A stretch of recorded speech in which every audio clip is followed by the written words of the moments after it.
My brothers laughed as they shoved me into the cold night, the door slamming in my face like I was nothing more than a trespasser. The night of my father's funeral, Travis and Cole, my own blood, locked me out of the house I grew up in. To them, my grief was entertainment. To me, it was the moment I realized family can cut deeper than any enemy. My name is Marcus Hayes, and until that night, I believed blood meant something. I believed that even if we fought, even if we disagreed, we would stand together when it mattered most. But the truth hit me harder than the freezing wind outside our front porch. My brothers weren't family anymore. They were predators who had just bared their teeth. The day had already been long, heavy with the kind of silence that comes after loss. My father's funeral was packed, but I barely remembered the faces, just the scent of wet soil, the hollow sound of the casket being lowered, and the burn in my throat as I tried not to cry.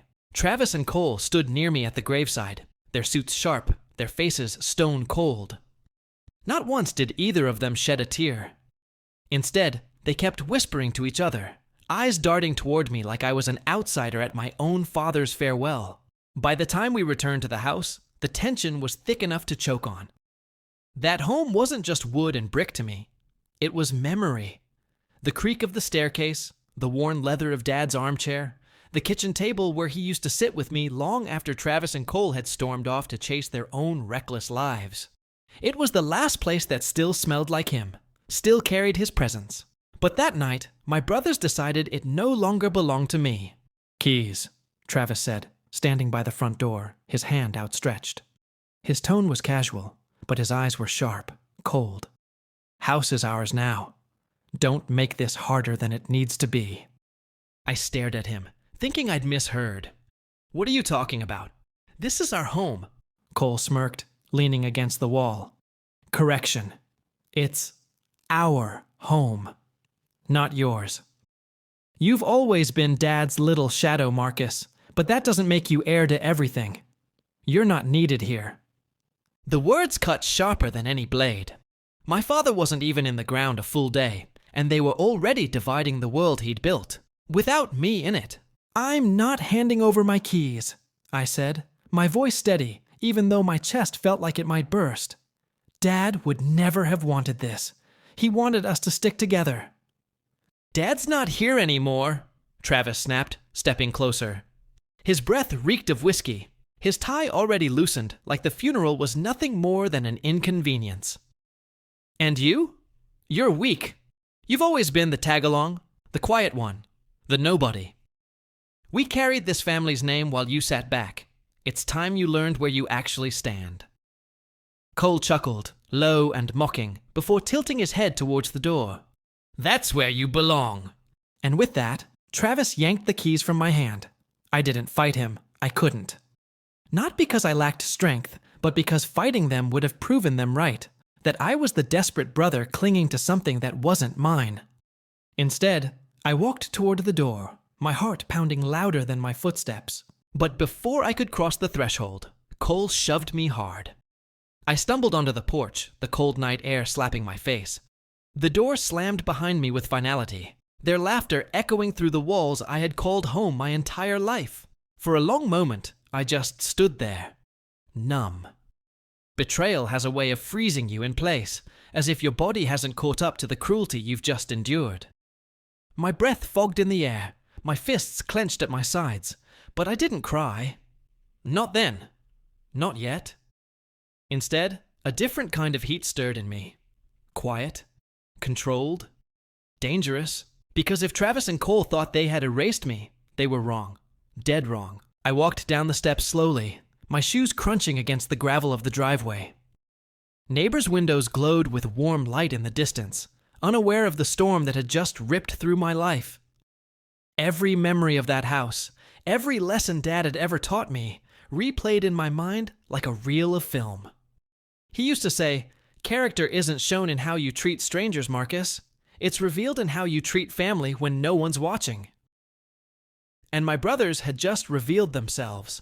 I thought about all the times Dad had bailed them out, when Travis gambled away thousands, when Cole's business schemes crashed and burned, when they both came crawling back for money, for forgiveness, for another chance. and Dad always gave it to them. But in the end, the only one who stayed was me. The only one who sat with him through the late nights when his lungs gave out, who drove him to his doctor's appointments, who listened when his voice grew weaker, but his words sharper. I was there when he whispered his regrets. I was there when he said he wished he'd raised men who valued love over greed. And maybe that's why I didn't collapse that night. Because deep down, I already suspected something. Dad wasn't a fool. He knew the kind of sons Travis and Cole had become. He saw through their charming smiles and hollow apologies. And though he never said it outright, I felt it. He had a plan. One they would never see coming. I walked into the night with nothing but the clothes on my back, but I didn't feel empty. I felt sharpened. My brothers thought they had stripped me of everything. What they didn't know was that the one thing they couldn't take was already in motion. A piece of paper, signed in black and white, waiting to turn their laughter into silence. That night, as I lay awake on a friend's couch, staring at the ceiling, I whispered a promise to myself. This isn't the end. This is the beginning. The house they locked me out of wasn't my prison anymore. It was their trap. And soon enough, they would realize that the will they tried to hide held my revenge. Not in anger, not in violence, but in the simplest truth my father had left behind. His legacy was mine, and theirs was nothing more than the echo of their cruelty. The days that followed were a blur of paperwork, condolences, and hollow words from people who barely knew my father. But beneath the surface, I could feel something moving, like a tide pulling me toward a truth I wasn't meant to ignore. My brothers thought they had shut me out for good. They had no idea Dad had left a trail of breadcrumbs I was about to follow. It started with a call from Mr. Lawson, my father's longtime attorney. His voice was calm, but deliberate. "Marcus," he said, "your father made it clear he wanted me to meet with you privately. There are documents you need to see." I didn't ask questions. I just showed up. The office was small, lined with leather-bound books and the faint smell of old paper. Mr. Lawson slid a sealed envelope across the table, his expression unreadable. My hands trembled as I broke it open, pulling out a letter written in my father's unmistakable scrawl. "Marcus, if you're reading this, it means my time has ended and I can no longer protect you from your brother's envy. They see the world as theirs to take, but you've always understood it as something to care for. That's why I made my decision years ago. Don't doubt it. Don't question it. This is my legacy, and it belongs to you."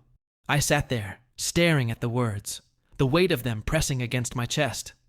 My father hadn't just seen me. He'd trusted me. He knew Travis and Cole weren't fit to carry the family forward.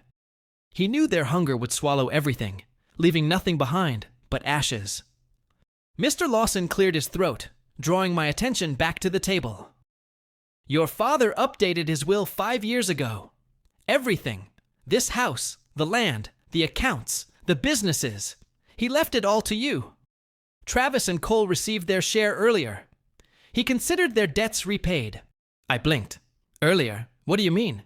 The attorney opened a folder and revealed a series of documents. Checks, contracts, records of bailouts, and business ventures. The numbers staggered me. College tuition paid in full. Loans covered after they defaulted. Even cash advances for their reckless schemes. It wasn't just generosity, it was half a lifetime of second chances. My father had given them everything they asked for, only to watch them squander it. "He was fair to them," Mr. Lawson continued. "More than fair. But he wanted you to have the foundation he built because you didn't ask for it. You earned it." The truth sank in slowly, like water filling the cracks of a broken wall. For years, I thought I was the invisible son, the quiet one who blended into the background while my brothers took the spotlight. But all along, Dad had seen me. He saw the nights I stayed in when they ran wild. He saw me hold his hand when his health faltered. He saw me live with patience, with loyalty, with love. And in the end, that's what mattered most. By the time I left the office, the envelope clutched tightly in my hand. A strange calm settled over me. My brothers thought they had locked me out forever, but the truth was written down in black and white. Their laughter had been premature. Very soon, they would learn that the house they claimed, the fortune they fought over, didn't belong to them at all. But revenge wasn't instant. It brewed, slow and deliberate, like a storm gathering on the horizon. And while I had the law on my side, I also had patience, the one virtue my brothers had never understood. 2 weeks later, Travis and Cole threw a party in the family home. I didn't attend, of course, but word got around quickly. They invited friends, business associates, even distant relatives, parading around as if they had inherited a throne. Pictures flooded social media, Travis boasting in Dad's old armchair, Cole raising a glass in the kitchen where Mom used to cook Sunday meals. To them, it was victory. To me, it was theater. And I had front row seats to a performance that wouldn't last long. The first crack appeared when the notice arrived. Mr. Lawson filed the necessary paperwork, and soon a letter was delivered to the house. A summons to attend the official reading of the will. I wasn't there when they opened it, but I imagined the scene vividly. Travis's smirk faltering, Cole's hand tightening on the paper, both of them realizing the game was about to change. At the meeting, the tension was palpable. The three of us sat in Mr. Lawson's office, the mahogany table between us like a battlefield. Travis lounged back in his chair, arms crossed, while Cole tapped his fingers impatiently on the surface. I sat quietly, the letter from Dad still folded in my jacket pocket like a shield. Mr. Lawson adjusted his glasses and began. He read the will word for word, his voice steady and precise. And with each line, my brothers' faces darkened. Dad had been meticulous. Every asset, every property, every account was listed. And every single one of them was left to me. By the time Mr. Lawson closed the folder, the silence was suffocating. Travis was the first to break it. "This is a joke," he spat, leaning forward. "Marcus doesn't deserve all this. He's done nothing. Dad wouldn't leave everything to him." Mr. Lawson remained calm. "Your father's intentions were clear. You both received substantial financial support during his lifetime. This was his decision, and it is legally binding." Cole slammed his fist against the table. "We're his sons too. He can't just cut us out like that." I finally spoke, my voice low but firm. "He didn't cut you out. He gave you everything you ever asked for, and you wasted it. This isn't about money. It's about legacy. Dad left me the family name because he knew I'd honor it, not burn it down." Their eyes snapped to me, fury swirling behind them. But for the first time in my life, I didn't feel small beneath their gaze. I felt steady, strong, unshakable. Travis scoffed. "So what now, Marcus? You think we're just going to bow down and let you take it all?" I leaned forward slightly, meeting his glare. "No. I think you'll fight it. I think you'll waste more money on lawyers and schemes. And I think, in the end, you'll lose. Because the truth doesn't bend, no matter how much you want it to." Mr. Lawson cleared his throat, reminding us all that the matter was settled. But I could already see it in my brothers' faces. They weren't going to accept this quietly. They weren't built for quiet. They were built for greed, for pride, for destruction. And that, more than any legal paper, was why they had already lost. That night, as I walked out of the office, I thought about the irony. My brothers had mocked me for being the quiet one, the invisible one. But invisibility has its strength. They never saw me coming.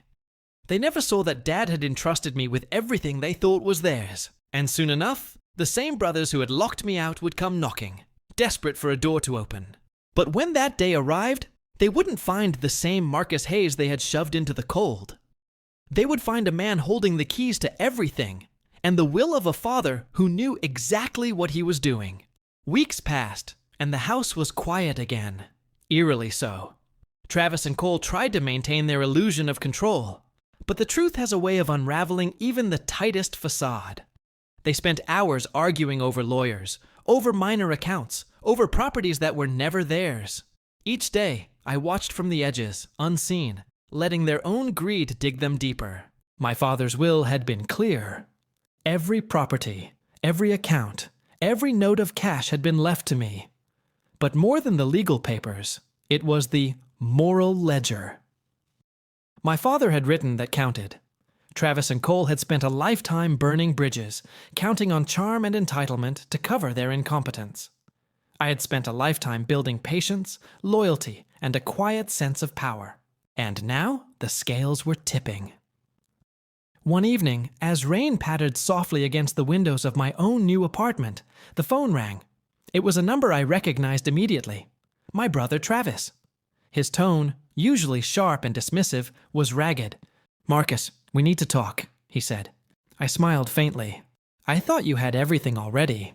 What's left to talk about?" Silence. Then a pause, as if he was weighing which words would keep him above water. You can't do this. We can work something out. Just let us back in." "Let you back in," I echoed. "After the night you left me in the rain? After the funeral? After the photo frame you cracked? After every lie you've spun about me? That night wasn't just betrayal. It was the prologue. And the story isn't over yet. It's ending with the truth." Travis hung up without another word. I almost laughed. A weak king trying to negotiate with someone who already held the crown. The next day, I visited the house. It had changed slightly. Dust settling in corners they had ignored. Leaks forming in places they were too arrogant to fix. My footsteps echoed in the hallway, a gentle drumbeat of authority. Travis and Cole were there, of course, pacing like cornered animals. "I don't know why you're here," Travis said, voice low. "This is ours. You can't just walk in." I let the envelope from my father's will rest on the table. "This is yours to see," I said, letting the paper slide under their noses. They froze, eyes widening as they read the lines they had ignored for months. Cole's face turned red, not just with anger, but with the bitter taste of reality. You cheated somehow. This isn't fair." "Fair?" I asked, and the word rolled off my tongue like a blade. "Fair is what you were given for years, and still failed to honor. Dad trusted me, not because I demanded it, but because I earned it. And now I'm entrusted with everything that matters. Not the money, not the house, but the legacy, the truth, something you can't steal or destroy." Travis opened his mouth, then closed it. Words had no place here. They had spent decades practicing entitlement, and the reality of consequence was foreign to them. I walked through the rooms, touching the walls, remembering my father. Every creak of the floorboard whispered lessons they had ignored. The smell of the wood, the faint echo of laughter long gone. These were mine now, because I had seen the value in them. They had never understood. Cole muttered something under his breath. Travis shot him a glare. They looked at me, finally recognizing that the boy they once mocked had become the man who would decide their fate. The next week, letters arrived. Legal confirmations, bank transfers, the formalities that made their empire real in black and white. Travis and Cole had to sign acknowledgments, attend meetings, and witness their loss firsthand. Each step was a lesson in humility, watched quietly, knowing their anger would never undo the past, never rewrite the will. But I let it simmer, like a slow fire, because there is poetry in patience. They were angry, ashamed, and powerless. And yet, they blamed me for it all. That irony tasted sweeter than any toast they had raised without me. Then came the day they knocked on my door. The rain had started again, soft drizzle tapping on the roof. I opened it to find two men standing sheepishly, their suits damp, their expressions brittle. Travis's jaw was tight. Cole's hands fidgeted. "Marcus, we want to make amends," Travis said. I studied them carefully, feeling every slight and insult from the past. I could have walked away, turned them out immediately, laughed as they pleaded, but I didn't. I let them stand there, letting the weight of their own choices sink in. "You want to make amends?"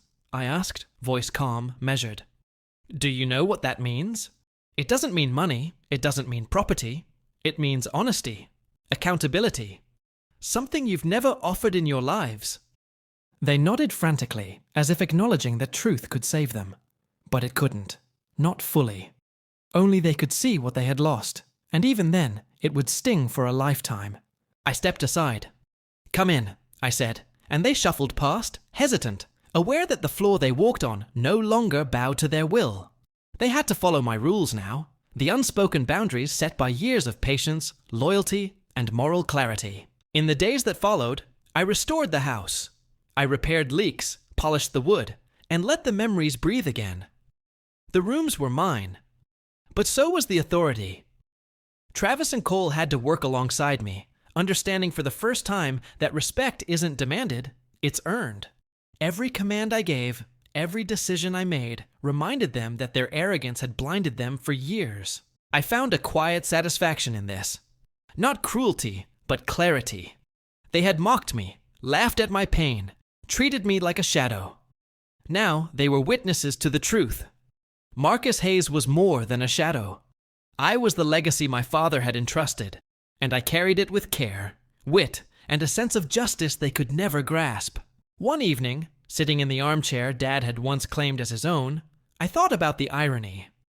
The same brothers who had laughed at my grief, who had locked me out of the house, who had thought themselves untouchable, were now my students in patience and humility. Their pride had faltered. Their laughter had dried up. And in that silence, I realized something essential. Revenge isn't about cruelty. It's about truth. It's about showing the world, and the people who doubted you, that justice doesn't scream. It whispers. And then it endures. The house was quiet again. Not in the way it had been after Dad's funeral, but in a way that spoke of balance restored. The echoes of past laughter had faded. The legacy my father had entrusted to me was alive, breathing, and unbreakable. And for the first time in years, I smiled. Not in triumph, but in peace. Because some doors, once closed, never need to be slammed. Some justice arrives quietly, in black and white, in the hands of someone who waited long enough to see it unfold.